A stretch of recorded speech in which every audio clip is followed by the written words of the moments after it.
narito na ang Poco X6 5G. At uunahan ko na kayo mga kapare ko madami tayong pag-uusapan sa device na to dahil madaming bago rin na meron dito. Gaya ng bagong-bago na Crystal Res Flow AMOLED display, Snapdragon 7S Gen 2 chip, 5,100 mAh of battery capacity with 67 watts fast charging capabilities at yung 512GB support storage ng ating Poco X6. Pero ang tanong, sulit kaya para sa ating mga consumers? Ano yung pros and cons ng phone na to? Ano yung mga limitation na kinakailangan nating asahan sa device na to? Yan yung mga bagay na pag-uusapan natin sa video na to. Kaya ngayon, magsimula na tayo. Let's go! So, i-skip na muna natin yung unboxing sa video na to mga pare ko dahil may nagawa na rin naman tayo dyan na ASMR unboxing. And also, gusto ko magsimula agad pagdating sa kanyang presyo. At ito yun mga kapare ko. At yung sale na to mga kapare ko is tatagal from January 11 to January 18. Kaya may pagkakataon pa kayong bumili ng Poco X6 series and Poco M6 Pro nang nakasale mga kapare ko sa loob ng isang linggo. Kaya ano pa inaantay ninyo? Check nyo na yung description dyan sa ibaba. And personal choice mga kapare ko, mas magandang kunin nyo yung 8256GB. Yan yung pinaka sweet spot pagdating sa storage and RAM. And then ito na mga kapare ko yung look ng Poco X6 5G natin mga kapare ko. By the way, meron nga palang 3 color available variants yung ating Poco X6. Meron tayong white, black, and also itong blue. And kung ako yung tatanungin ninyo, ang pinaka-suggestion ko na variant na bibili ninyo if hindi kayo maubusan is yung color white. Dahil yung white color variant, yung pinaka-unique sa kanila. And usually, kung hindi ako nagkakamali, same to ng color variant na white ng Poco F5 and Poco F5 Pro. And yeah, maganda talaga to tingnan usually mga pare ko. Anyway, pag-usapan na natin yung overall looks itong ating Poco X6. Yung unang-una nyo mapapansin sa phone nito mga pare ko is yung pagiging slim ng body nito na nagbibigay ng premium look dito sa ating Poco X6 kung makikita naman ninyo. Isama mo pa yung box type design body ng phone na to talagang makikita mong hindi lang siya basta-basta mid-range level phone. And personally mga pare ko, gustong-gusto ko yung mga box type design ng mga phone dahil pwede silang itayo sa mga flat surface kagaya nito. Yun lang naman yung reason. Wala nang iba.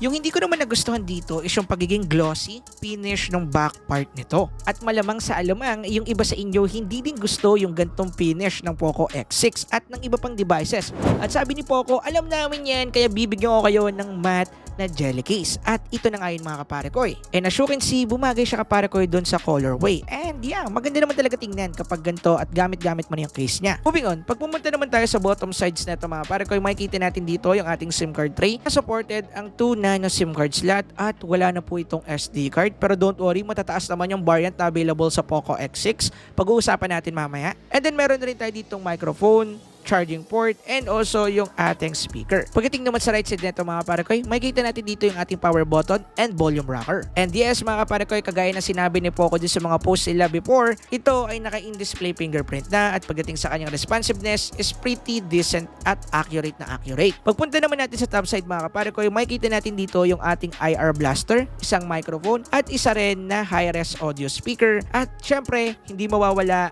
ang 3.5mm audio jack port, which is maganda kasi hindi pa nila inalis dito sa Poco X6. Kaya yeah, pwede ka pa rin kumamit dito ng iyong pinakamamahal na wired cable earphones. And then pagdating naman sa left side nito is pretty clean at wala nang nakalagay dito. Okay, mag-move on na tayo kapare ko sa physical looks and also design ng device ito at pag-usapan naman natin yung display specs ng phone na to. Meron lang naman tong 6.67 inches Crystal Res 1.5K Flow AMOLED display. At ito yung pinaka-latest display technology ng Poco. At sinasabi nila na mas maganda to sa regular AMOLED display and also sa Flow AMOLED display na nirelease nila before.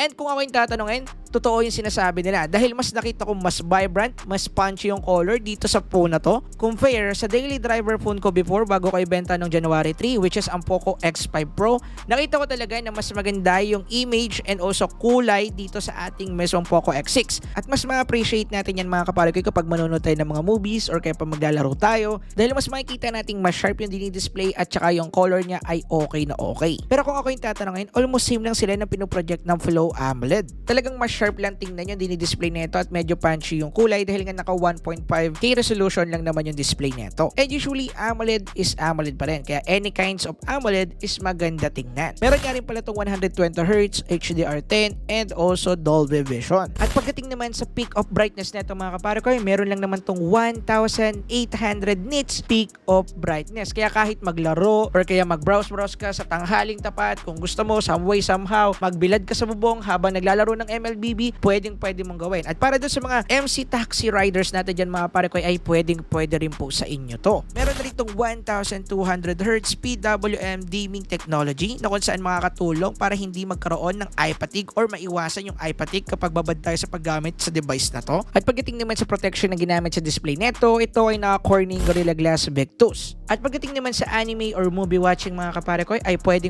dahil ito ay naka wideband L1 na. At nung chinek ko rin to sa Netflix, wideband L1 na rin to mga kapare ko. Meaning, secure na dito kapare ko ang panonood mo ng Netflix in HD. Meron na nga rin pala itong Dolby Vision and HDR10. At kung may mga magtatanong dyan kung ano yung mas magandang display, yung Poco X5 Pro ba or itong Poco X6, usually wala dahil the same lang sila at pantay na pantay lang. Pero pagdating sa brightness, mas nakita kong lumamang ang Poco X5 Pro. Pero in other aspect kagaya ng mga color, saturation, vibrant na kulay, panalo ang Poco X6 doon. Pero napaka-decent din kapare ko ng display specs ng Poco X5. Kaya konting-konti lang yung lamang nitong Poco X6. Moving on, pag-usapan naman natin yung ibang specs na meron tong Poco X6. Pagdating naman sa battery neto, meron tong decent 5,000 mAh of battery capacity and 67 watts fast charging support. At makakaasa kayo na mapupuno nyo yung battery ninyo from 0 to 100 at least under 1 hour. At pagdating naman sa storage and RAM, meron lang naman tayo ditong LPDDR4X na 8 to 12 GB of RAM and UFS 2.2 pagdating sa kanyang storage. And to be honest mga kapare ko, medyo disappointed ako pagdating dito sa part na to dahil hindi man lang nila ginawa na 3.1 or 3.2. Yun lang naman yung pula ako pagdating sa storage version niya. Pagdating naman sa OS neto mga kapare ko, ito ay currently naka MIUI 14 na under ng Android 13. At ang maganda dyan mga kapare ko, malaki yung possibility na magkaroon to ng Hyper OS and future dahil kung hindi ako nagkakamali, itong mga bagong ilalabas ng Poco at ng Xiaomi ay magkakaroon na ng latest Hyper OS in the near future. Kaya yung mga bibili ng Poco X6 dyan, mag-antay kayo, for sure magkakaroon kayo ng Hyper OS. At pagdating naman sa interface neto mga kapare ko, just a normal MIUI. Pero yun, nandun pa rin mga kapare ko yung mga bloatwares. Don't worry, halos lahat ng mga bloatwares ay pwede nating i-uninstall, lalo na yung mga game kagaya nito mga nakikita nyo dyan. Napakaraming bloatwares niya na puro laro at hindi ko naman nilalaro at halos lahat yan ay pambata. So yung mga ibang bibili dyan, matik, dapat i-uninstall nyo tong mga bloatwares na to. Moving on, dumako naman tayo kapare ko sa pinaka-inaantay ninyong part, which is yung kanyang performance specs. Kagaya ng sinabi ko kanina, ang chipset na ginamit dito ay ang Snapdragon 7S Gen 2. Pagdating sa kanyang CPU, meron tong max clock speed na 2.4 GHz. At pagdating naman sa GPU nito mga kapare ko, ito ay naka Adreno 710. At syempre, nag-run ako dito ng mga essential test mga kapare ko. At ito yung mga nakuha natin. Pagdating sa Antutu, nakakuha tayo dito ng 5,800 or almost 600,000 na Antutu benchmark score. At ang pinakamataas sa pwede niyang ma-reach mga kapare ko ay 600,000 to 610,000. Pero nung tinesting ko siya, nakatatlong testing din ako dito, 4 pa nga usually, talagang nasa 500,000 plus lang to mga kapare ko, around 580,000, 588,000, 590,000 at kung ano-ano pa. Pero hindi ko siya nakita na umabot ng 600,000. I think sa latest update to ng Antutu benchmark. Anyway, pagdating naman sa kanyang thermal mga kapare ko, makikita natin dito na pretty decent naman yung kanyang thermal. However, bumagsak to sa ating passing rate which is 80% mga kapare ko. Pero sa tingin ko, hindi talaga pangit yung thermal technology nitong Snapdragon 7S Gen 2 dahil hindi naman biglaan pagbagsak yung nangyari sa kanya. As in, kung babagsak man siya, dahan-dahan yun bumabagsak sa 80%. At sa tingin ko, kinakailangan pa nito ng mga common optimization dahil nga bagong chip pa lang naman to, around September 2023 naman ito nilabas. Kaya yeah, kinakailangan pa nito ng mga konting optimization para masabing okay to pagdating sa mid-range level. At ang isa pang reason kung bakit ko nasabi na okay naman talaga yung thermal technology ng Snapdragon 7S Gen 2 ay dahil sa kanyang thermal sa mismong game. Kaya tara, ipapakita ko sa inyo. So yung inuna ko ng laruin mga kapare ko is itong Mobile Legends. At ito yung supported settings niya. Meron tayo dito yung super frame rate and ultra graphics. At pagdating sa kanyang gaming performance mga kapare ko ay decent na decent. Hindi tayo nabitin pagdating dito dahil napaka-smooth ng gameplay natin dito mga kapare ko. Nakakuha lang naman tayo dito ng 90 FPS. Nagda-drop to mga kapare ko ng 85 at 60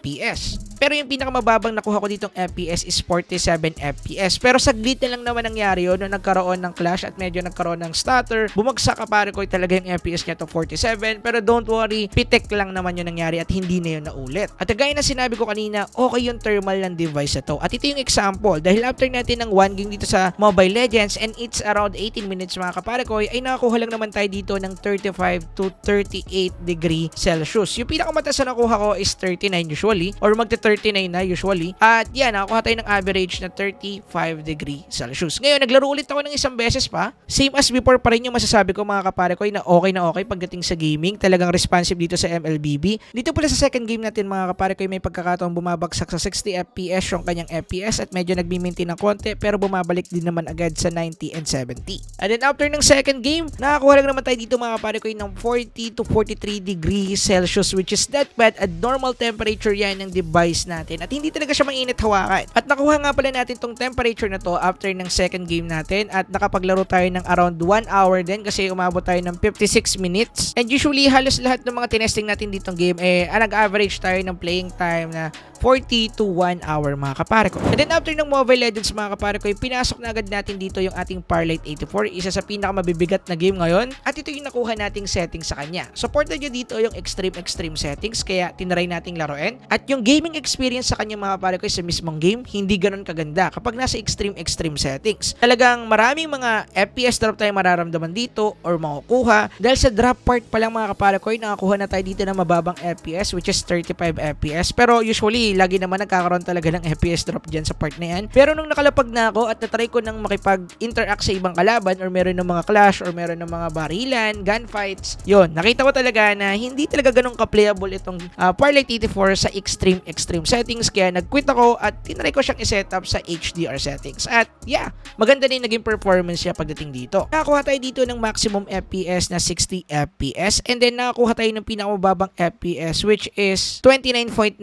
or 30 FPS. Pero pagdating sa kanyang gameplay mga pare ko, playable na dito yung ating Firelight 84. So ibig sabihin, playable ang Poco X6 mga kapare ko sa HDR and extreme settings sa Firelight 84. Pero sa tingin ko, pwede pa itong magbago, pwede pa itong ma-unlock niya talaga yung extreme settings. Depende na lang dun sa developer ng Firelight 84 if i-optimize nila yung kanilang game. Pero yeah, playable naman siya sa HDR kaya wala na tayong masyadong maiaangal pa dito at saka HD is HD graphics kapare ko. And then after ng 2 games sa paglalaro ng Firelight 84, ito yung nakuha natin na temperature. Umabot lang naman to ng 40 to 43 degrees Celsius which is nice mga pare ko at hindi yun ganun kainitan. Dahil normal pa yun pagdating sa temperature ng device natin. Moving on, yung next naman nating nilaro mga pare ko isa sa pang heavy game which is Genshin Impact. Dito mga pare ko medyo nag-experiment ako dahil yung default graphical settings ng device na to dito sa Genshin Impact is low. Kaya tinry ko muna sa high graphical settings. And then yeah, nagbigay naman siya ng decent performance. Nakuha naman natin yung 40 to 50 FPS dito mga kapare ko pero madalas nagda-drop to kapare ko sa 37 to 40